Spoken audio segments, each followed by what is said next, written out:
No hay oficio ni profesión en los cuales el joven que los sigue no pueda ser un héroe. Esto dijo Walt Whitman. Hola, no sé a qué hora y día nos estás escuchando, pero sí sé con quién y dónde estás. Estás conmigo, Carlos Irisarri, y esto es La Buena Profesión, un podcast del Colegio Oficial de Arquitectos de Madrid con producción de Germinar que explora caminos de mejora para los profesionales colegiados, porque creemos que una mejor profesión hace una mejor sociedad. Hoy tenemos un tema que es quizá el más difícil de abordar, en gran parte por un cierto desconocimiento general de sus razones esenciales. Lo hemos titulado, no sin cierta malicia, sentido colegial. Contamos afortunadamente con el firme apoyo de algunas universidades a las que también les importa el futuro de sus egresados y les preocupa el trabajo de los futuros profesionales y su servicio a la sociedad. Hoy nos acompañan en concreto alumnos de la Escuela de Arquitectura de la Universidad de Alcalá de Henares. La Universidad de Alcalá es una de las 5 universidades públicas de la Comunidad de Madrid y la más antigua de ellas, ya que fue creada en el año 1499 por el cardenal Cisneros. La antigua Complutum tuvo en sus aulas a los más insignes intelectuales del siglo de oro español, Quevedo, Lope de Vega o Nebrija. Siglos después, tras desamortizaciones y abandonos, fue trasladada a la ciudad de Madrid para crear la actual Complutense. Y sin embargo, una nueva universidad fue refundada en el 77, celebrando la llegada de la democracia, la actual Universidad de Alcalá, cuya escuela de arquitectura es la que colabora hoy en este podcast. Fue ideada como el primer campus universitario, la primera ciudad universitaria del mundo, y como tal ha sido el modelo de las que vinieron después, en Hispanoamérica y en otros lugares. Ello le ha supuesto su reconocimiento como Universidad Patrimonio de la Humanidad, un privilegio que solo tienen 5 universidades en todo el mundo. Tal distinción se produjo el 2 de diciembre del 98, por lo que ahora estamos inmersos en la celebración de su 25 aniversario. En cuanto a nuestro objetivo de hoy, no se me ocurre nadie más adecuado para poner en el tablero a los colegios profesionales y además con una visión llena de fundamento que a nuestro invitado, Román Sanemeterio. Bienvenido. Muchas gracias, un placer. Román es nativo de una capital en cuyo campus no hay escuela de arquitectura. Se formó, por tanto, fuera de la ciudad que lo vio nacer y a la que regresó años después como arquitecto de cabecera con consulta propia. Es en concreto arquitecto por la Escuela Nacional Superior de Arquitectura de Nantes. Amante del patrimonio cultural en general, del arquitectónico en particular, completó su formación como posgraduado en Rehabilitación y Restauración de Patrimonio, con una especialización en Arqueología de la Arquitectura, y más tarde amplió sus miras con un programa de desarrollo de la creatividad a través de las artes. Desde su inicio profesional ha participado activamente en la vida colegial y ha formado parte de 3 juntas de gobierno del Colegio de Cantabria, la primera vez recién colegiado. Allí es actualmente vicedecano y vocal de Cultura y Patrimonio. Su andadura corporativa lo ha colocado en lugares muy interesantes, como el patronato de la Fundación Docomomo Ibérico, la portavocía de la Mesa de Patrimonio del Consejo Cántabro de Cultura o el Grupo de Trabajo de Patrimonio del Consejo Superior de los Colegios de Arquitectos de España. Tertuliano radiofónico en varias emisoras, una vez perdido el miedo a ser monologuista, ha iniciado tímidamente su andadura como divulgador de arquitectura. Conocí a Román, no sé si te acordarás, hace muchos años en un festejo en el que no paramos de hablar de cómo mejorar el mundo desde la arquitectura. Román me descubrió, por ejemplo, a personajes como Hassan Fati y su libro Arquitectura para los Pobres. Desde entonces, publicarlo aquí fue una obsesión que dio frutos al final gracias a ediciones asimétricas. Si he conocido a alguien excelente, inspirador y con verdadero afán por cambiar las cosas, este es Román Sanemeterio. Y añado, Román, no sé si lo sabes, pero a estas alturas que me ha tocado visar en casi todos los colegios de España, yo creo que como a todos los compañeros, el colegio del que mejor recuerdo tengo y que nadie se enfade es el de Cantabria, que siempre ha sido me alegro mucho. Un verdadero carácter de compañeros y de ayudar y colaborar extraordinario. Bien, pues hablar de los colegios siempre polémico, especialmente sobre aquellos como el de arquitectos, ¿no?, cuya incorporación es obligatoria legalmente, ¿no? Hay grandes defensores, grandes detractores. Su utilidad se demuestra muchas veces, como también se critica su inutilidad. Y sin embargo es milagroso que una profesión que nunca fue ni siquiera un gremio, aunque erróneamente se piense que sí, haya terminado agrupada, aunque sea por una ley. Bueno, yo creo que es una buena oportunidad de demostrar que has perdido ese miedo al monólogo. Sí, bueno, yo lo veo más como un diálogo en el que hablaré un rato más yo al principio y luego espero que haya otras intervenciones. La verdad es que cuando me planteaste, Carlos, participar en estas jornadas, ¿no?, de la buena profesión, y de lo cual agradezco y me sentí muy honrado, también pensé, en el fondo me parecía casi una extravagancia, convocar a una persona de un colegio de arquitectos del tamaño del Colegio de Arquitectos de Cantabria, en una región pues, que no llega a los 600.000 habitantes, toda la población de la comunidad autónoma, con un peso específico que es el que tiene, y a medida que pensé sobre esta reflexión, sobre el sentido de los colegios, que yo lo veo como que tiene 2 caminos, el sentido, por un lado es la coherencia con el ser que uno mismo tiene en el momento en el que se hace la pregunta, y el sentido en cuanto a la dirección que puede tomar desde ese punto de reflexión. En ese momento pensé cuanto más pensaba, me pareció que era un buen ejemplo, no el de Cantabria, sino un colegio ubicado en un lugar en el que no hay escuela de arquitectura. O sea, hay una universidad, hay un campus en el que hay escuelas importantes, además, y reconocidas en todo el estado de otras formaciones, pero no tenemos una escuela de arquitectura y tenemos un peso específico pequeño. Sin embargo, dentro de lo que es nuestro ámbito, llegamos bastante lejos. Esa es mi sensación. Y veo que a mí voy a contaros un poco un relato, sobre todo de qué sentido colegial tiene para mí el Colegio de Arquitectos, en el caso, a través de un ejemplo personal que es el que os voy a contar. Yo no sabía que existían los colegios de arquitectura durante mis estudios. Pues no lo sabía nadie. En las escuelas, y es verdad que, como ha dicho Carlos en la presentación, yo vengo de un país en el que la colegiación existe, hay que estar inscrito en la orden de los arquitectos, pero ni por asomo tiene la relevancia o el peso específico que tienen los colegios y la responsabilidad que tienen los colegios en España. Tampoco había oído hablar de ellos. Llegué aquí con mi título homologado y me tuve que colegiar. Entonces ahí descubrí que yo estaba como estudiante solitario, que llegaba de otro lugar, una localidad, en el que toda mi posible contacto con la profesión estaba ahí. Yo no tenía una red de colegas estudiantes, ni había estado en una escuela, ni conocía estudios de arquitectura. Entonces, pensando en esta sesión, me di cuenta de que esa era la realidad de la mayor parte de los colegios. La mayor parte de los colegios están en lugares en los que, como en Santander, no hay esas otras ventajas, porque yo lo veo una ventaja. Es verdad que hay muchos detractores en todo, pero mi vivencia es de ventaja de tener ese apoyo potencial de una organización profesional, que es lo que es un colegio de arquitectos, una organización profesional con unas prerrogativas bastante particulares, que sí me gustaría destacar, ¿no? Los colegios profesionales en España son corporaciones de derecho público. Eso no es cualquier cosa. Eso, en el fondo, no deja de decir que somos entidades a las que se reconoce un interés general destacado, por la razón que sea. Yo pienso que en origen tuvo que ver, por un lado, por el reconocimiento de los propios títulos, es decir, acreditar que las personas que iban a ejercer esas profesiones eran quienes decían ser y poseían las titulaciones suficientes para asumir esas competencias, y por otro lado para canalizar toda esa información, porque en un momento dado toda la información que producíamos los arquitectos, prácticamente toda, pasaba por los colegios. Los colegios eran incluso nuestra caja de caudales, eran el lugar en el que los clientes incluso pagaban a los arquitectos en muchísimos casos. Entonces, esa importancia del colegio me pareció a destacar, y esa corporación de derecho público da unas competencias que no nos damos cuenta de que son especiales.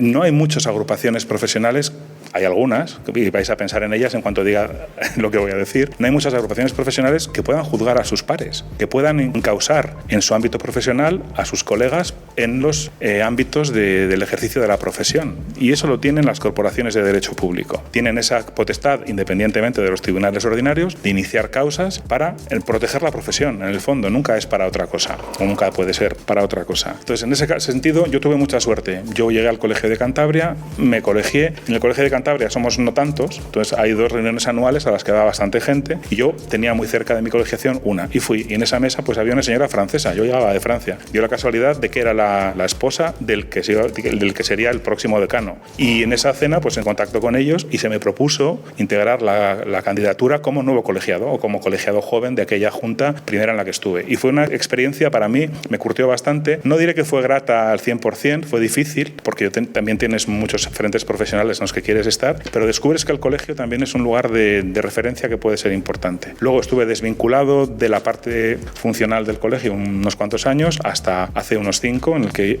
formé parte de otra candidatura, y estamos ahora, en mayo del año que viene, terminamos el segundo mandato. Y en estos años sí he visto pues toda esa importancia que el colegio puede llegar a tener. Sobre esas premisas de las que hablábamos, el colegio es algo más que hoy en día, para certificar que alguien puede ejercer algo, el colegio es el único medio que sería posible. Pues posiblemente no. Lo que pasa es que los colegios profesionales como el nuestro hacen mucho más que certificar habilitaciones de sus integrantes, de sus colegiados, y tienen una misión que trasciende y que va hacia la propia sociedad en relación con las administraciones públicas. Somos interlocutores, en ese sentido de ser corporación de derecho público, somos interlocutores fáciles para la administración. No tenemos que acreditar prácticamente nada más que nuestra presencia y nuestro aval son importantes, y formamos parte de muchísimos ámbitos de decisión en órganos consultivos. No siempre son consultivos, es consultivo, no siempre va a misa lo que tú dices, y hay mucha más gente en esos órganos, pero somos interlocutores y consultores de la propia administración administración. Y luego nuestra misión principal siempre es proteger la profesión. En un momento en el que la profesión pues también tiene dificultades, ¿no? Ahí las competencias se han diluido mucho por muchas diferentes razones. Durante muchos años hay campos en los que los arquitectos y arquitectas podríamos sembrar algún tipo de producto que no nos ha interesado hacer porque había otros mucho más fructíferos. Y esa defensa se hace desde los colegios y desde otra entidad que es el Consejo Superior de los Colegios de Arquitectos de España. La interlocución institucional tiene varios niveles. El Colegio de Cantabria no tiene capacidad para interactuar con el Estado. El Consejo Superior de los Colegios, al que he acudido en representación de mi decano, porque soy vicedecano, con lo cual sustituyo, soy el cantante bis de la Junta. Cuando el decano no puede cantar, sale el segundo tenor y hace el papel. Pero eso te permite ver qué asuntos se tratan en el Consejo, y se tratan cosas que desembocan, por ejemplo, en 2022, con la aprobación de una ley de calidad de la arquitectura, que no tiene que ver con el Código Técnico de la Edificación en sí, es una ley aparte que habla de la arquitectura como un bien de interés general, un bien cultural y un servicio a la sociedad importante. Entonces, todos estos trabajos creo que los colegios son los principales movilizadores de los mismos. En ámbitos pequeños también podéis decir, bueno, ¿quién está en un colegio profesional? Dice, pues potencialmente todos tus rivales. En el fondo es un campo, si lo piensas bien, todos aquellos que pueden hacer lo que tú haces y lo que tú quieres hacer van a estar ahí. ¿Qué sucede? Que en muchas ocasiones y cada vez más nosotros nos agrupamos, conocemos, también hay gente que te cae regular o que no te cae porque no la llegas a conocer nunca. Pero en el fondo es curioso porque existe una noción de colectivo, yo por lo menos en mi ámbito sí la reconozco, en el que nos gusta estar. Luego somos, quizá yo no he conocido, claro, no he estado en otros muchos, ¿no? Pero no he conocido con el colectivo más crítico consigo mismo y con sus congéneres. Es normal cantar la Traviata sin haberte leído la partitura un día, ¿no? Lo normal es hacerlo bien. Eso sí, si lo haces regular, sí se va seguramente a destacar, pero que lo hagas bien y excelente es lo que se espera de cada uno de nosotros. Venimos de una formación muy exigente, en principio, muy exigente y muy kamikaze, me atrevo a decir también, aunque esto es un poco así, nos exige mucho y nos permitimos esa exigencia. Y luego en el mundo real del ejercicio seguimos con esa dinámica y nos parece natural cualquier esfuerzo para conseguir ese objetivo que nos hemos planteado. Entonces es duro también a veces enfrentarse a ciertas indiferencias que puede haber o a cierta falta de asistencia, porque afortunadamente, por otro lado, somos una profesión muy ocupada.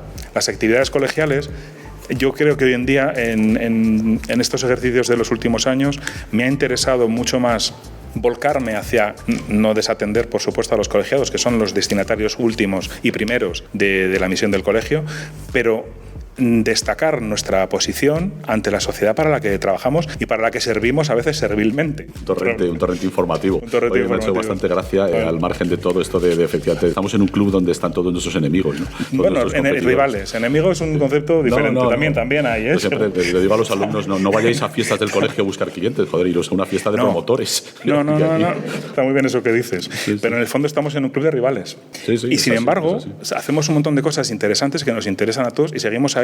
Es decir, hay muchas personas que no participan de ello. Eso es algo que sí me parece interesante decir. Que uno no pueda participar o no quiera, o no pueda incluso, ¿no? Nuestras vidas son muy ocupadas, antes también lo he dicho. Todo aquello que se trabaja en favor de la profesión desde un colegio o desde un COA o desde el CESCAE repercute incluso en aquel que no participa de nada porque está ocupado en trabajar y en sobrevivir en su día a día. Todas las peleas que se hacen, ya sea legislativas, todos los concursos cuyas bases se leen y cuyas bases son recurridas y procede a recurrir, eso es en defensa de toda la profesión, estés involucrado o no estés, quieras o no estarlo, ¿no? Entonces, me parece que a veces el colegio es un gran desconocido para unos colegios. En un ámbito como el madrileño, yo me imagino que esto es muy grande, muy tremendo de tamaño y en el fondo tiene unas ventajas. La proporción siempre tiene ventajas y desventajas, ¿no? Entonces, en Cantabria, ¿qué tenemos como ventaja? Que todo lo tenemos cerca, los colegiados están cerca, el gobierno está cerca, tú tienes que organizar algo con una consejería o ver a un presidente o a la presidenta de la comunidad autónoma, no hay ninguna puerta que esté demasiado lejos, no es tan complicado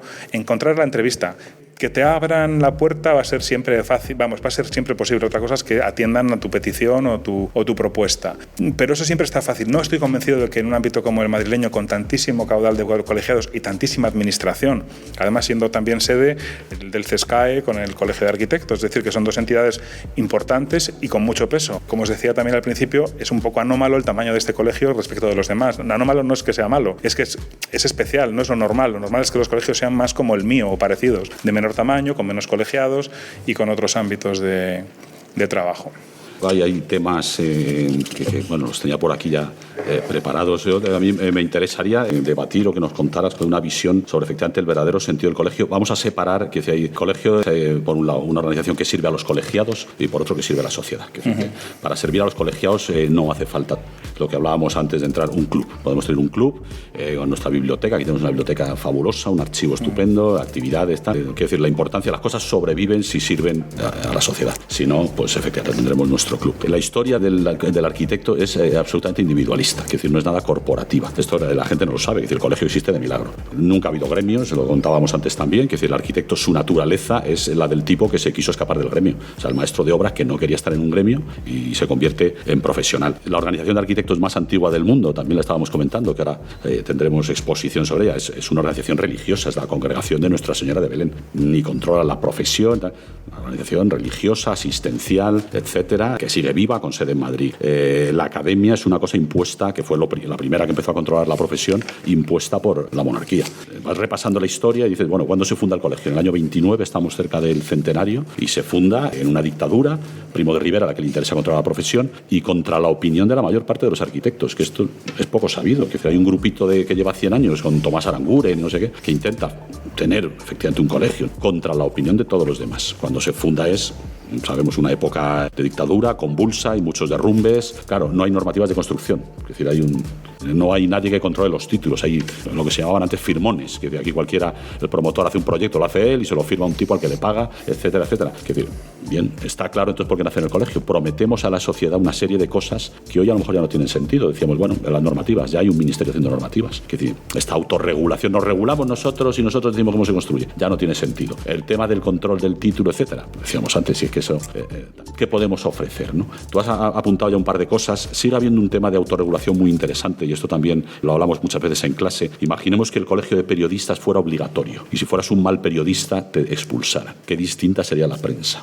Es decir, aquí nosotros tenemos esa capacidad. Es decir, aquí primero, para poder ejercer tienes que tener un título. No puedes ser un tertuliano que no sé qué, que hoy eres tertuliano y mañana estás haciendo una columna incendiaria. Pues si no eres quién para hacer eso, ¿no? Pero además, si haces una columna incendiaria mintiendo, cosa que últimamente tenemos mucha desinformación, eres expulsado y no puedes volver a ejercer, ¿no? Y eso efectivamente es un tema. Otro, esa interlocución, que es decir, bueno, pues todo lo que necesite la sociedad o los ministerios sobre arquitectura y tal, pues en vez de llamar a crear comisiones, pues ya tiene un colegio, ¿no? ¿Qué otras razones hay para los próximos 100 años? Es decir, ¿qué puede sacar la sociedad del colegio, ¿no? El sentido como dirección. Nosotros nos hemos dado cuenta de que la administración, antes hemos dicho, tenemos una formación muy exigente y nos hace muy versátiles, nos hace muy eficientes, lo que he dicho, muy esforzados, muy prácticos, y somos capaces de conseguir, y voy a decir lo que pienso, va a parecer muy pretencioso quizá, pero lo pienso, somos un colectivo muy capaz de hacer muchas cosas que los demás no serían capaces por el nivel de esfuerzo al que estamos acostumbrados, ¿no? En general. Esto ya sé que es muy polémico y me pueden poner 300.000 ejemplos de lo contrario, pero esta profesión, como esas otras que las demás personas pueden tener en mente, lo tienen. Somos una profesión que tiene individual y colectivamente una grandísima capacidad de trabajo y de esfuerzo. Y cuando tú te enfrentas a administraciones que no la tienen, porque no las tienen otras virtudes, pero tienen unas disfunciones tremendas en ciertos ámbitos. Entonces, tú como colegio, en el ámbito de la arquitectura, puedes servir a la administración y no como interlocutor para ser consultivo. Nosotros ahora mismo nos hemos dado cuenta de que todo nuestro esfuerzo en Cantabria económico para tener todo lo que tenemos que tener por ley por otro lado, es decir, nuestra nube, nuestras tramitaciones desde hace muchos años, nuestro repositorio documental, lo hemos puesto al servicio de los municipios en Cantabria. Hemos hecho convenios con ayuntamientos para que un colegiado que tiene un proyecto visado en el Colegio de Arquitectos, el ayuntamiento no tenga por qué tener su propia nube, su propio archivo descargado, que tenga un acceso directo al archivo oficial donde están los documentos visados. O sea, y el archivo, además los colegios somos archivo de toda nuestra documentación, con una obligación documental durante décadas, que en la época digital no parece tan serio y tiene sus problemas, pero en la época analógica tenemos kilómetros de documentación repartidos por toda España con proyectos y documentos e informes, todo está archivado y con obligación de custodia. Entonces, hemos ofrecido, ¿qué podemos hacer? Pues pues eso que tenemos y que sabemos hacer, se lo ofrecemos como un proveedor más. O sea, somos proveedores de servicios y también somos capaces de aportar esto, en este caso a los municipios. Ya tenemos unos cuantos en Cantabria que ya utilizan nuestra base de datos para acceder a los expedientes sin pensar que alguien porque a veces alguien puede terminar en deontología, alguien puede intentar falsificar un plano. Si tú vas a la fuente, encontrarás el documento que está en el colegio con todo el orden y demás. Y eso hemos tenido hace poco una reunión con la consejera de Presidencia en Cantabria para desarrollar también esto en otros ámbitos.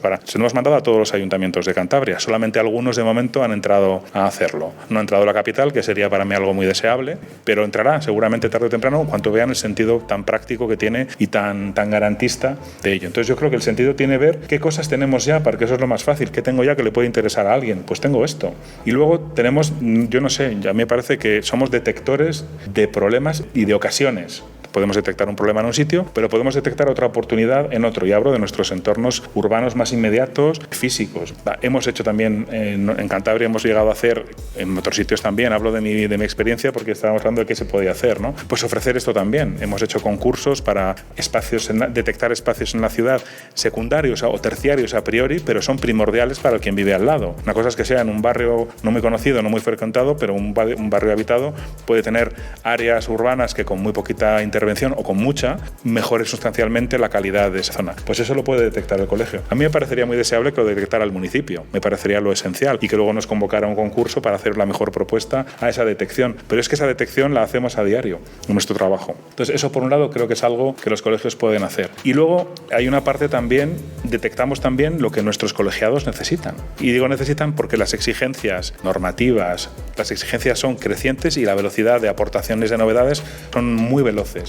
En muy pocos años cambian las cosas. Ahora mismo en muy pocos meses me atrevería a decir que puede llegar a cambiar algo muchísimo. Y creo que el colegio detecta esto también. Y esa misión la tiene que cumplir de cara a sus colegiados. El Colegio de Madrid ahora está en una verdadera investigación de efectivamente de hacia dónde van las cosas, ¿no? Que dentro de nada abrirán un coworking, un sitio para efectivamente jóvenes que empiezan, que no tienen un estudio, algo pues impensable a lo mejor hace 10, 15 años. De todas maneras, decimos, bueno, el colegio es muy útil para la sociedad. Ahora vamos a discutir de alguna cosa, por supuesto, sé que y vamos es muy útil para el colegiado. Sin embargo, fíjate, cuando hay elecciones, en Madrid yo no sé si llega al 10% de gente que viene a votar. Gente que esté aquí haciendo cosas, la mayor parte altruista o cobrando muy poco o lo que sea, digo, coño, casi siempre está la misma gente. Es decir, no hay ese corporativismo, no hay ese, dice, bueno, pues esto, joder, es útil para el colegiado. Dice, si es que simplemente la circular que te llega con las nuevas leyes en un país como este, donde tenemos nuevas leyes de cada 10 minutos hay una, pues joder, ya tiene una utilidad, ¿no? Normativas, órdenes o reglamentos. Sin embargo, esa falta de participación, que ya además, como tú, yo sé que has estado en muchas otras batallas, más bien altruistas, etcétera, esta falta de ganas de colaborar, no se ve arquitectos liderando movimientos sociales, no se ve, a lo mejor un poco en urbanismo, pero tampoco demasiado una profesión, que siempre ha estado en todas las utopías. En la historia, cualquier utopía, desde Tomás Moro, siempre hay metido un arquitecto, siempre hay un diseño urbano, siempre hay, incluso cuando no es el arquitecto el que formula la utopía, en el 19 y tal. Y ahora parece que es que... Ahora están de moda las microtopías, yo creo. Sí, de hecho hay un documental que yo creo que está publicado por la Fundación Arquia, que hablaba justamente también de esto. En realidad yo creo que los arquitectos y arquitectas somos un porcentaje pequeño de la población. Somos un porcentaje que en realidad es normal que no veamos arquitectos por todas partes porque somos el 0,1% del total. ¿Uno cada 1.000 habitantes puede ser? Sí, por ahí aproximadamente. Más o menos somos unos 48.000. Deberían tocarme 1.000 clientes que no. Sí, pero en el no fondo, tengo. si tú piensas en una asociación de 1.000 personas, habría un arquitecto. Es decir, que nosotros no somos tantos, o sea, somos poquitos. Entonces, cuando ves a uno, está muy bien. Yo no es tanto que somos pocos, digo, igual no somos tan pocos. Es que a veces hay que hacerse la pregunta, ¿somos en realidad tan pocos los que están haciendo o son en realidad tan pocos los que destacan? Somos colegios. La ventaja que veo de lo pequeño, que son la mayor parte de los colegios, exigen muchísimo esfuerzo en cada unidad. O sea, para hacer una exposición, para hacer un curso, la cantidad de energía que se gasta en España, en los colegios de arquitectos, para hacer cosas que si estuviéramos un poquito mejor engrasados entre nosotros, nos costaría muchísimo menos. Y además, con las ventajas, por ejemplo, la ventaja que nos da el poder hacer tantas cosas hoy en día en remoto. Es decir, no necesitamos acudir. Un esfuerzo que hace el Colegio de Murcia lo puede tener una persona que está en Canarias, en Galicia, en Madrid y en Albacete, por supuesto. O no sé. En una situación ideal, que la profesión sería magnífica si el colegio, que pulsa la realidad la docencia, las escuelas y el ministerio, que es el que crea el marco legal, estuvieran realmente coordinados. Quiero decir, eso, fíjate, ha pasado una vez en la historia, que eso también fue la Academia. La Academia de Bellas Artes, cuando se fundó, controlaba la profesión, pedía los títulos y hacía la legislación, ¿no? Un desastre, fue un desastre, aunque idealmente es una cosa que suena bien, por lo menos reducir la distancia, o sea, que el colegio y escuelas, a la vez que colegio, escuelas y ministerio estén cercanos, que esa es otra también. Ya, bueno, tenemos un espacio dedicado al tema de la administración, que es decir, se han intentado hacer leyes de atribuciones de arquitectos y aparejadores tal, del Ministerio de Economía, que dice, joder, ¿qué sabe usted de los pasos que hay que dar para hacer una casa? ¿Por qué regula usted eso? ¿No? Sí, pero en el fondo lo que está diciendo la sociedad es que es suficiente con esa formación que a ti hoy en día o a nosotros nos parece insuficiente. Si se puede ser arquitecto o arquitecta con esa formación que a una parte o a los que estamos ahora mismo no nos parece suficiente, es que a la sociedad le estamos diciendo que tenemos que hacer más y a ellos les están diciendo que eso es lo que hace falta. Entonces, ese es un poco para mí el debate que hay que enfrentarse a él. O sea, la calidad de la arquitectura está en la formación de la arquitectura. Otra cosa que sí me podría parecer interesante, y si os habéis fijado, yo siempre digo que los colegios acreditan el conocimiento suficiente para ejercer la profesión. A veces lo suficiente es suficiente, pero luego hay una especialización y ahí quizás sí podrían estar los colegios. Yo no creo que de modo individual, no me parecería sano pensar que hay como, porque ya lo veo, yo pienso que hacemos ya muchos esfuerzos, que perdemos muchos esfuerzos, sí podría haber unas colegiaciones que acreditaran que tú tienes una experiencia en ciertos campos, que a lo mejor te lo va a dar o una formación que hayas hecho o una experiencia acreditable y que tú pudieras añadir, no sé cómo explicarlo, o sea, añadirle extras a esa colegiación suficiente para ejercer la profesión. Entonces, ahí sí me podría plantear eso como un campo de reflexión, no tanto como tú aquí no entras porque no has aprobado este examen, que este colegio, aparte que sería muy complicado que los colegios habría que hacernos, pero independientemente de los cambios, no son los cambios legislativos los que pueden justificar una reflexión de este tipo, porque si se quisiera se podría hacer. Mirar fuera, que hay tantos modelos, parece que este es el único modelo posible, ¿no? No, hay muchos. Igual que en Inglaterra o en Gran Bretaña no hace falta estar colegiado, que el RIBA, además hasta hace poco incluso no podías hacerte, que tenías que ir presentado, ahora ya no, porque quieren bueno, al final que son lugares como un poco más excepcionales, ¿no?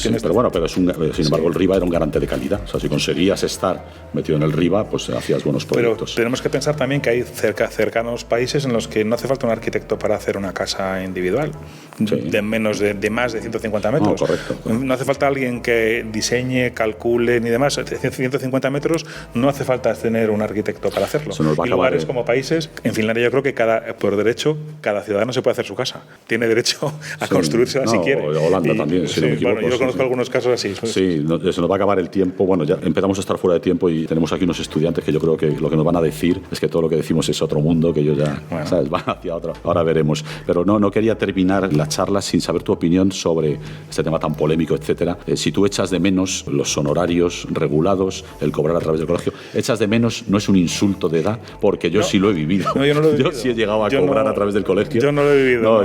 Ya por eso te digo. No, pero sé de qué me hablas. Pero vamos. Pues yo sí reflexiono sobre ello. No me parece justo que seamos una de las pocas profesiones en las que no haya un mínimo de ingreso establecido, ¿no? O sea, si un arquitecto trabaja para la administración, tiene unos ingresos establecidos. O sea, voy a dar la vuelta un poco al planteamiento. Estamos en una sociedad que regula completamente los mínimos que puede ganar toda la sociedad prácticamente. Los convenios colectivos, los salarios en la administración, todo está regulado, todo existen unos mínimos por debajo de los cuales uno no puede estar haciendo una prestación o un servicio, un trabajo, lo que fuera. Eso existe ya y en realidad nos rodea completamente por todas partes. De repente somos profesionales individuales y liberales y se establece que nosotros no podemos tener un umbral por debajo del cual... Otra cosa sería determinar ese umbral, pero no podamos tener, o sea, en un ámbito en el que todo el mundo tiene umbrales mínimos en el que se valoran sus prestaciones, nosotros no podamos tener ese umbral mínimo. Igual, a mí me parecería bien. Es verdad que en España eso se hizo como hace unos 25 años, se aplicaron ya las directivas europeas de liberalización, de mercados y demás. Ahora mismo está prohibido incluso recomendar, es decir, que el colegio ha tenido ya algún problema. Pero tenemos que pensar que Alemania no quitó sus tarifas. Alemania, de hecho, sigue estando en continua pelea con los tribunales europeos, tal vez, pero en Alemania consideraron que las tarifas garantizaban una arquitectura y una prestación de calidad también en el ámbito aquel, o a lo mejor es que la presión o la influencia que tienen los arquitectos arquitectos alemanes es enorme. O sea, allí no se quitó. Aquí adaptamos la normativa. A lo mejor la sociedad allí tiene mejor imagen de los arquitectos. Puede ser. No, si aquí no es mala la imagen, es un poco una imagen irreal. Yo no creo que sea mala, es poco real. Me hubiera gustado debatir más esto, se nos ha quedado para el final. Dispuesto. Bueno, habrá otros espacios. Yo creo que es el momento de que nos digan que estamos caducos, que todo esto, pero ¿de qué estáis hablando? ¿Del colegio? Sí. Tenéis aquí a vuestra disposición.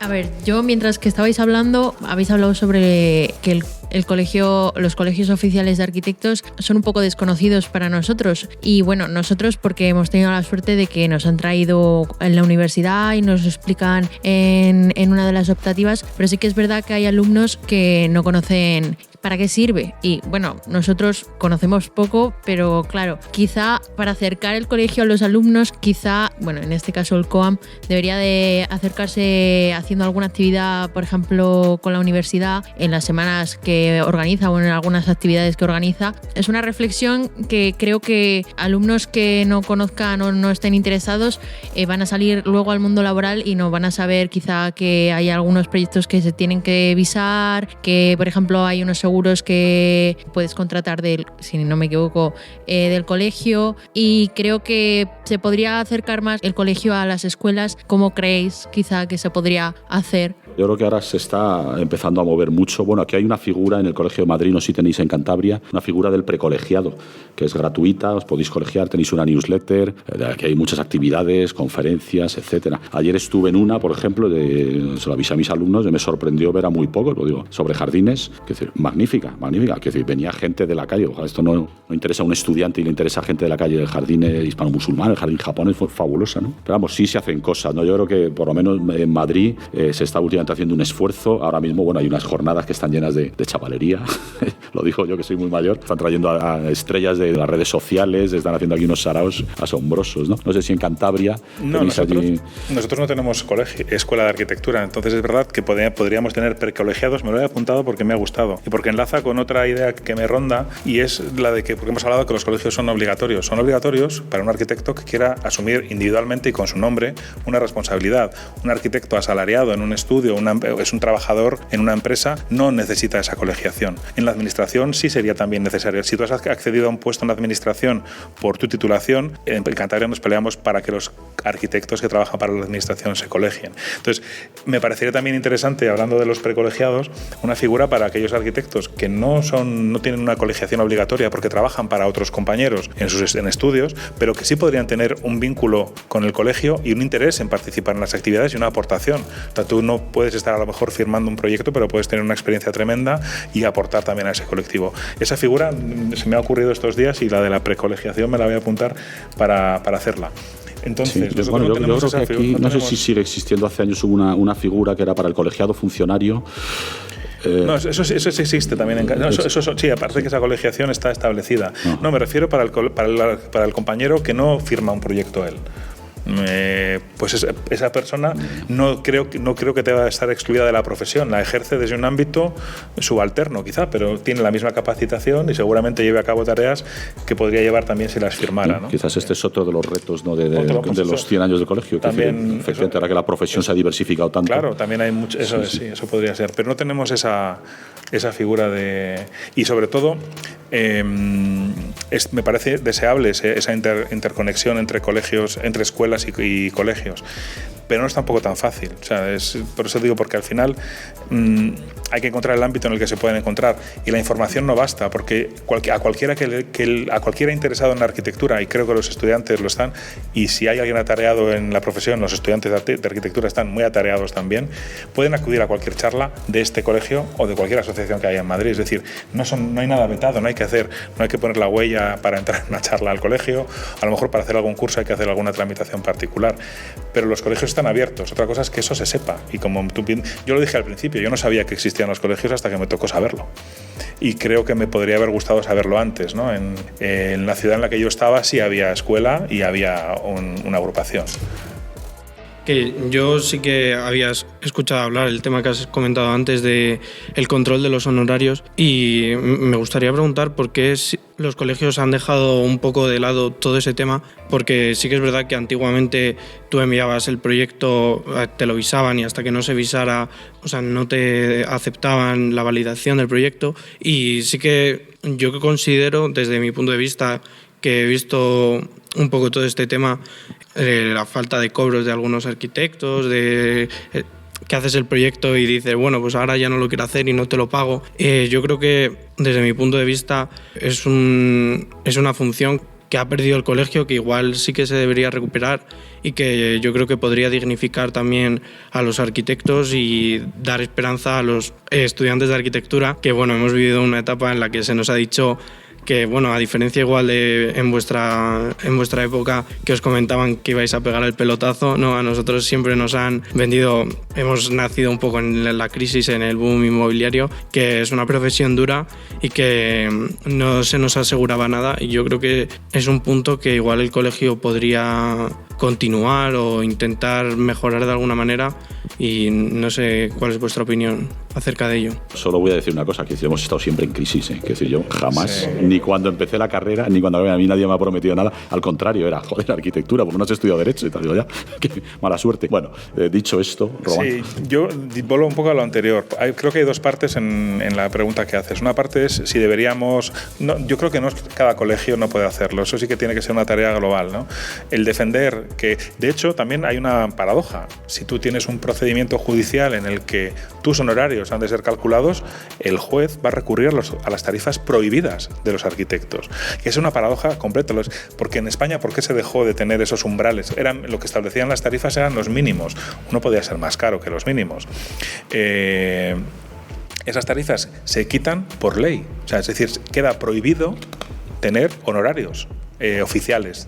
Cada uno tiene los suyos. Tú puedes guiarte, o te podías guiar por los que había extraoficiales para marcar los tuyos, pero no había ningún precio oficial mínimo para los trabajos. Esa es una parte.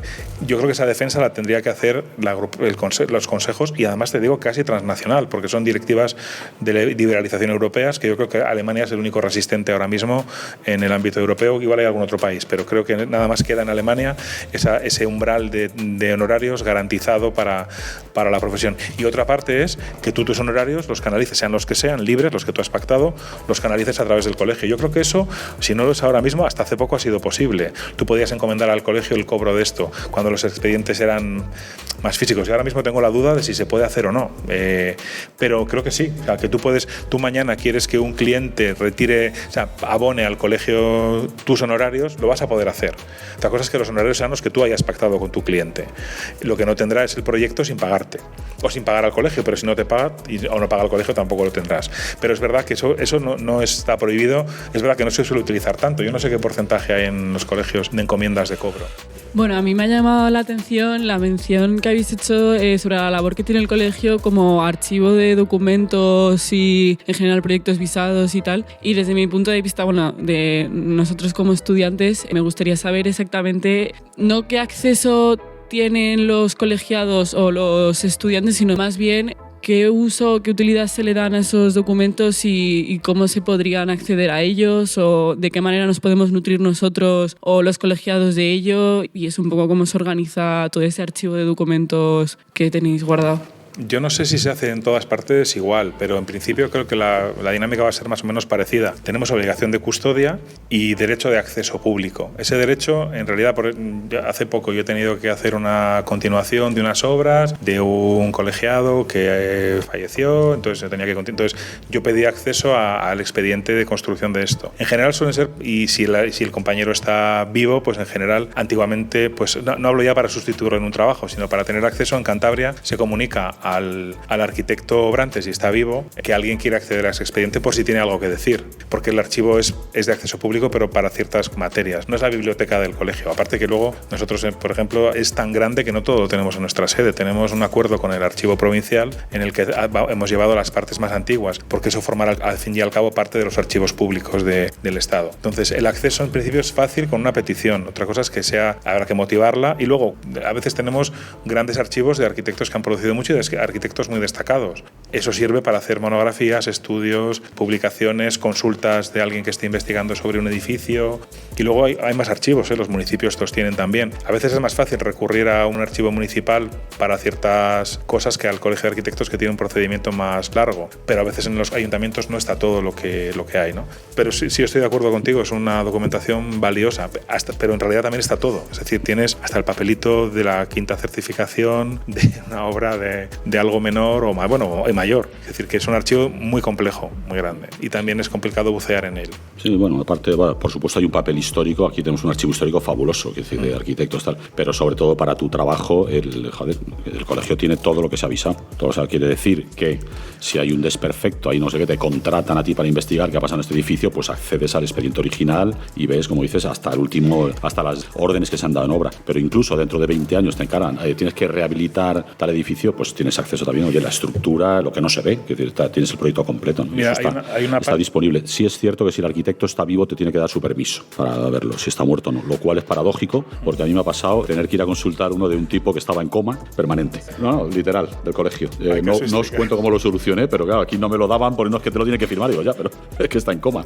Pero mira, hay una cosa sobre el devenir de los colegios, que habíamos hablado también hace un momento. Me acabas de dar una idea que me ha rondado, pero me ha venido con hablar. El colegio puede ser tu archivo personal. O sea, el visado obligatorio nada más existe para ciertos tipos de proyectos que hacemos, ciertos trabajos, pero tú puedes visar todo lo que tú quieras. Es decir, el colegio puede ser tu propio archivo, tu propia nube de toda tu carrera profesional, de los informes, de las investigaciones que haces, de los proyectos menores, un acondicionamiento. El visado, además, esos visados, yo creo que los colegios debemos animar a que lo no obligatorio sea visado. Pero yo lo veo desde el sentido práctico. Hombre, a mí me es muy práctico saber que tengo todo mi archivo y de hecho utilizo el colegio como archivo personal. Hay una utilidad ahora clarísima, quiero decir, que esto es un archivo oficial y el sello que te ponen es oficial. Sí, tú quieres certificar algo, que esto estaba hecho, tal, pero incluso si tú diseñas una silla, patentar una silla, eso, no sé si habéis trabajado una vez con patentes y marcas, que eso es una locura. Sí. Ahora, tú la registras aquí, la avisas y sabes que en tal fecha, que eres el autor de esta silla y hay una protección de derechos de autor y tal, que el colegio es útil también para eso. Que se puede convertir en nuestro archivo y que un visado de una cosa menor no es una cosa muy cara. A mí me parece barato para saber que está siempre ahí para ti. Es decir, que no tienes que preocuparte de nada. Y yo animaría a que hubiera hasta tarifas especialísimas y muy baratas para el no necesario, para el no obligatorio. Tú no es obligatorio. Es que hay muchos trabajos que hacemos que no tienen visado obligatorio. Y en general, como tienen un coste y un trámite y hay que hacer una historia, pues tú no te lo planteas a lo mejor hacerlo. Yo le veo una ventaja a avisar todas las cosas que hacemos en ese sentido documental de archivo. Salvo que lo quieras que se sepa, claro, que puede también existir. Mi duda está relacionada con el posible examen de estado que habéis comentado antes. No he entendido si sería como para poder colegiarte. Aquí tenemos tú para colegiarte necesitas tu título en España. Vale. Pero en Estados Unidos, por ejemplo, para trabajar tienes que colegiarte, pero para colegiarte te hacen un examen. Es decir, allí no te van a mirar el título, les da igual donde hayas estudiado, no les da igual, pero bueno, hablando tal, y al final lo que te hacen es un examen y además es distinto en cada estado, que eso también tiene gracia, que si quieres trabajar en el estado de Maine es un examen y no sé qué, y como quieras trabajar en el estado al lado tienes que ir y hacer el examen de allí, que es entonces no sé, lo apuntaba como una posibilidad, pero vamos, para tu tranquilidad, con que apruebes ya en Alcalá y respondiendo a eso, de verdad creo que si pensáramos que eso es necesario, deberíamos replantear la profesión y hacer un AIR, ¿no? Un arquitecto interno residente, que tú tengas que acreditar experiencia antes de poder hacer ciertas cosas solo, ¿no? No lo sé, no creo que fueran los exámenes colegiados, porque en realidad sería desacreditar a todo el sistema educativo. O sea, es como que pero vamos, sí eso no lo veo, ser ni deseable ni factible. Que este no es el único sistema. Que incluso claro. Hablamos del tema de la pasantía, ahora se discute mucho la precarización del estudiante donde está trabajando. Pues, hay países donde les parece lo más normal del mundo que un estudiante se pase 2 años cobrando poco o nada para darle el título. Bueno, son muchos sistemas, tenemos el que tenemos. Pero vamos, es un tema... pero es un tema que de nuevo hemos implantado un sistema que todavía no sabemos muy bien para qué. Es decir, esto de Bolonia. Yo creo que durante lo que dije antes, coincido en lo que cuentas. Yo no veo ese examen que desacredita la formación. O sea, no veo un examen posterior para evaluar si tú has aprendido en todo lo que tenías que aprender en un sitio. Eso te lo ha hecho la escuela. Eso tiene que hacerlo el sistema educativo. Y si tenemos que reconsiderar algo, si lo hay, es eso. No es algo posterior, ¿no? Porque entonces estamos de verdad inhabilitando esa... Yo creo que va en detrimento de la formación o de la valoración de la formación. he comentado lo del examen de Estado como un ejemplo y tal, lo habéis tomado muy a pecho. Voy a decir una cosa. Porque la palabra examen no nos gusta. En Estados Unidos no es raro que lo exijan porque la formación en Estados Unidos es muy diferente. Es decir, un egresado de Estados Unidos ya quisiera saber lo que saben los alumnos de aquí. Es decir, que y otro tema que me parece interesante, que yo creo que también es un tema, es el de la formación. Y yo creo que es un tema que hay que abordar entre escuelas y colegios, ¿no? O sea, ese equilibrio, ese paso, ¿no? Yo creo que la formación básica elemental se da en las escuelas, pero luego hay una formación de especialización que están cubriendo muchas veces los colegios, ¿no? Y yo creo que hay una figura nueva que habría que explorar, que son los microcredenciales, que es una nueva figura que se propone desde Europa, que está reconocida por un suplemento, no exactamente un suplemento al título, pero sí un catálogo de títulos europeos de la Comisión Europea, de que cuando tú has sacado tu titulación, tú tienes una serie de microcredenciales conseguidos. Los imparten las universidades, pero estoy convencido de que esa línea se podría explorar conjuntamente, pues en toda esa formación un poco específica, que no llegamos en las escuelas, pero que sí se podría llegar. Entonces vas a una necesidad que señalaba antes para esta profesión, y es que el colegio, escuelas y ministerio estén alineados, porque ahí estás tocando efectivamente formación, estás tocando profesión y estás tocando legislación. Entonces, ahora mismo lo que tenemos ahora mismo es una descoordinación. Claro, unas microcredenciales que estamos diseñando ahora sobre BIM. O sea, los alumnos, nosotros no les enseñamos BIM, la profesión ya empieza a exigir BIM. Y entonces ahí hay unos estudios que no son unos cursos, que tienen una categoría un poquito superior que simplemente unos cursos de formación, que también están bien, ¿no? Pero bueno, pues dándole esa categoría que sean reconocidas por Europa y que de alguna manera cubran las necesidades que no cubrimos las escuelas, pero que se pueden cubrir. Y sobre todo necesidades nuevas, que es que al final surgen todo el tiempo, ¿no? Eso es que las necesidades están cada día ahí, ¿no? Y las innovaciones también. Bueno, y en nuestra profesión cada vez más. Porque ¿cuántos arquitectos terminan siendo arquitectos de grandes proyectos? Lo que están trabajando ahora mismo son en multitud de distintos temas, pues el interiorismo, diseño de moda, diseño tal, o sea, un montonazo de cosas, 3Ds, o sea, bueno, de alguna manera yo creo que esa posibilidad sí que sería interesante y que sí, han estudiado arquitectura. Y que hay que acogerlos también en los colegios, aunque al final no terminan firmando, ¿no? Me parece muy interesante lo que has dicho, la colegiación para los que no tienen que firmar o que no van a firmar. Sí, esa fórmula yo no sé si se ha explorado alguna vez en los colegios. Nosotros ahí lo que... bueno, me voy a presentar primero, soy Fernando Landecho, vocal de la Junta de Gobierno del Colegio de Madrid. En el colegio lo que tuvimos históricamente hace unos años es una separación de cuotas y teníamos una cuota básica y una cuota optativa. Entonces la cuota básica era para todos aquellos compañeros que visaban y luego, no, era al revés, perdón, la básica era para todos los compañeros, no me acuerdo exactamente cuál era la básica y cuál era la optativa, pero eran dos modelos. La básica te habilitaba para exactamente lo que te pedía la ley. O sea, con esa cuota tenías derecho a visado, no sé qué tal, y luego una optativa que tenías todo el resto de servicios. Efectivamente, lo que se hizo a partir de hace 4 o 5 años es bajar, además de una manera bastante radical, la cuota. Ahora la tenemos, yo creo que es muy asequible, son aproximadamente 20 euros al mes y eso te da todos los servicios, te da los servicios obligatorios y los optativos. Al final, porque el otro era muy confuso, había compañeros que no sabían muy bien dónde estaban, que se enfadaban porque no tenían acceso a unos servicios. Al final lo que hicimos es, y vamos a intentar mantener una cuota muy relativamente barata, yo creo que por una cuota colegial de 20 euros al mes es muy asequible desde luego para quien está trabajando también, a nada que trabajes la has pagado, y que con eso puedas tener a todos los servicios. Y entonces ahí, digamos que de un golpe daríamos solución a todos los compañeros.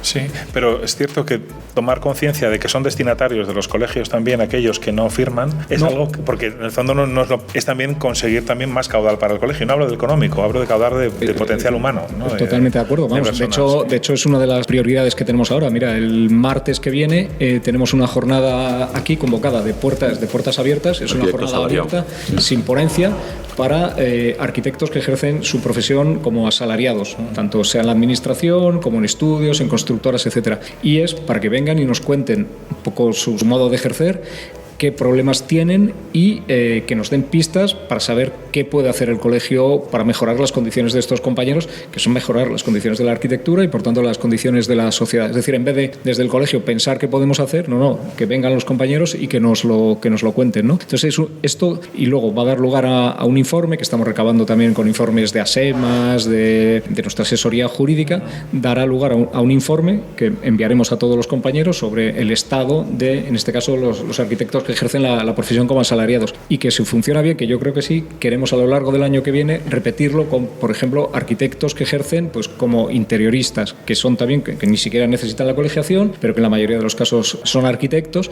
y qué demandarían del colegio, qué hace bien, qué no hace el colegio, qué cursos de formación, etcétera. Y luego podemos extender a pues compañeros que hacen diseño gráfico, etcétera, llegar mucho más allá de lo que hace ahora el colegio, ¿no? Con ese, al final es, como muy bien decías tú, incorporar potencial humano, ¿no? Entonces, nosotros tenemos 11.000 colegiados en Madrid y calculamos que debe haber titulados en arquitectura en torno a cerca de los 20.000 o así, es decir, casi el doble, ¿no? Un colegio con el doble seríamos muchos más compañeros.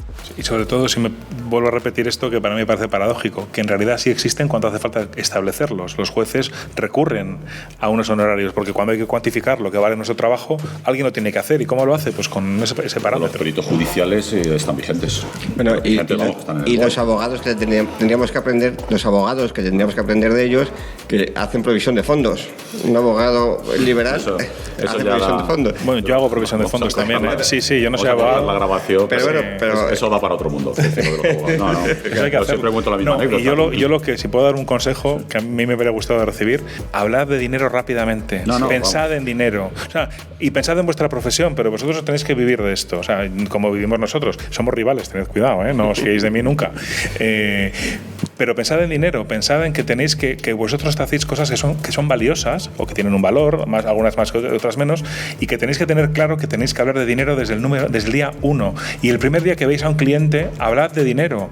No dejéis para el día 5 o 7 o 9, porque se te va a hacer bola. Hablar de dinero y provisión de fondos el primer día. Hay que tener, en las escuelas habría que hacer un poco de formación empresarial para aquellos que quieren dedicarse a... que fija, en la calle hay mucha gente que no sabe hablar de dinero. Es que es de unas cosas más. Yo aprendí rápido, también te digo que es rápido y me di cuenta de que esto había que resolver. Una provisión no te va a pagar al final tampoco, eso vamos, automático. Ya, pero bueno, eso es el ejemplo que sigue contando vosotros, pero nuestros compañeros, muchos no lo hacen. Sí.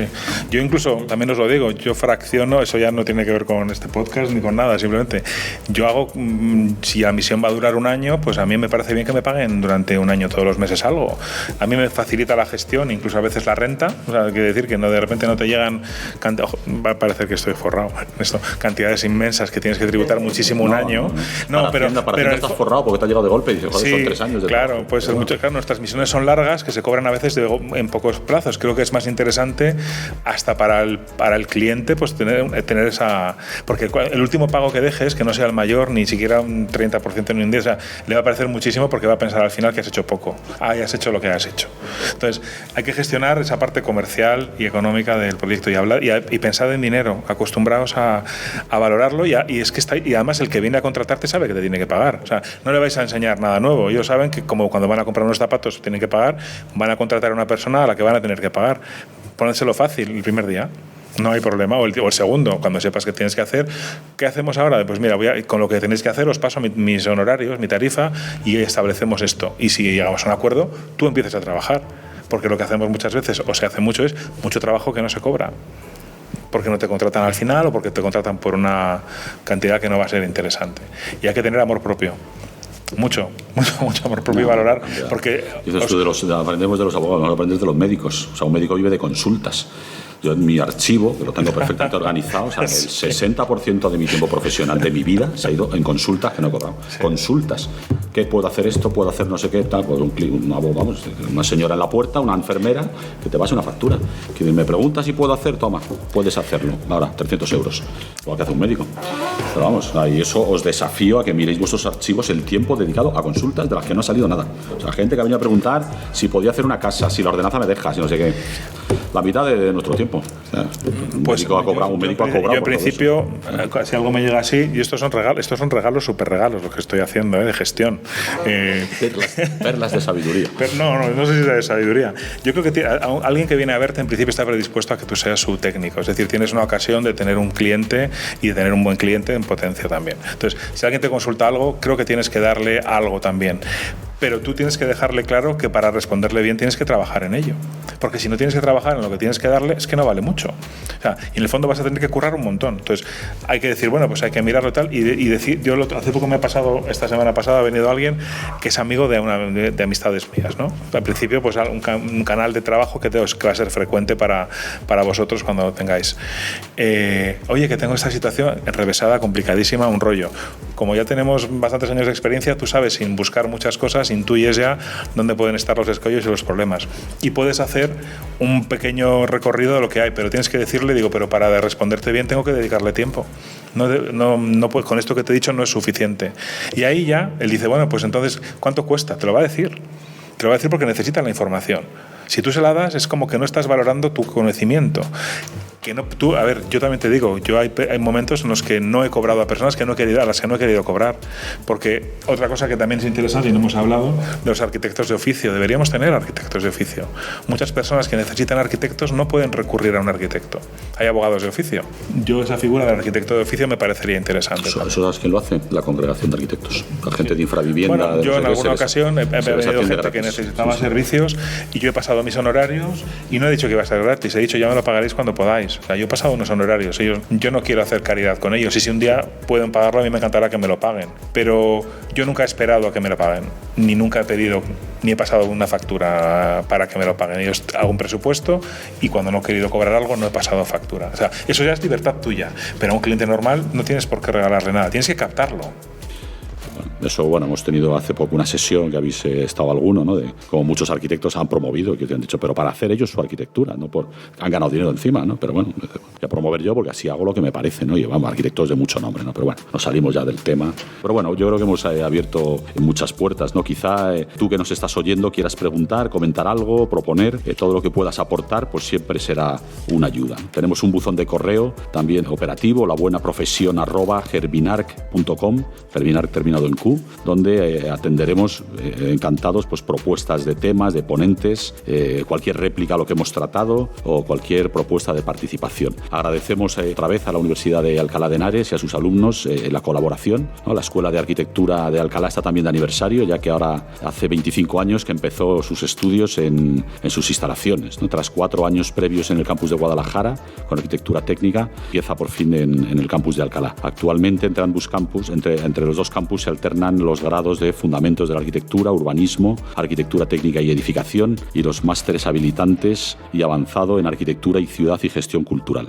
Cuentan con una centena de alumnos, un número cuyo equilibrio permite, yo creo, la mejor atención de un cuadro de profesores muy variado, ¿no? Sin dejar de tener suficiente masa crítica. Esta escuela se caracteriza por una doble vocación clarísima. Por un lado, la implicación internacional con Iberoamérica. Por otro, el foco en el patrimonio, consecuencia de haber sido declarada por la UNESCO Patrimonio de la Humanidad, como decíamos antes. Bueno, pues muchas gracias además a los estupendos futuros arquitectos que nos han acompañado, que seguramente serán mejores que nosotros. Cristina Álvarez, Ariadna Carracedo, Clara Helvin, Daniel Álvaro y Laura Mañueco. Muchas gracias también a nuestro invitado Román Sanemeterio, siempre inspirador y amable, ¿no? Que no ha dudado en atravesar un temporal para llegar hasta aquí, que viene desde lejos, ¿no? Y gracias a ti que nos has escuchado también. Esperamos sinceramente desde el Colegio de Arquitectos de Madrid que este espacio te haya sugerido asuntos en los que pensar, pero más aún ideas en las que colaborar. En esta casa que es de todos están siempre las puertas abiertas a quien quiera sumarse. Y esto es lo que queríamos contaros hoy. Un abrazo de Carlos Irisarri. Esto ha sido La Buena Profesión.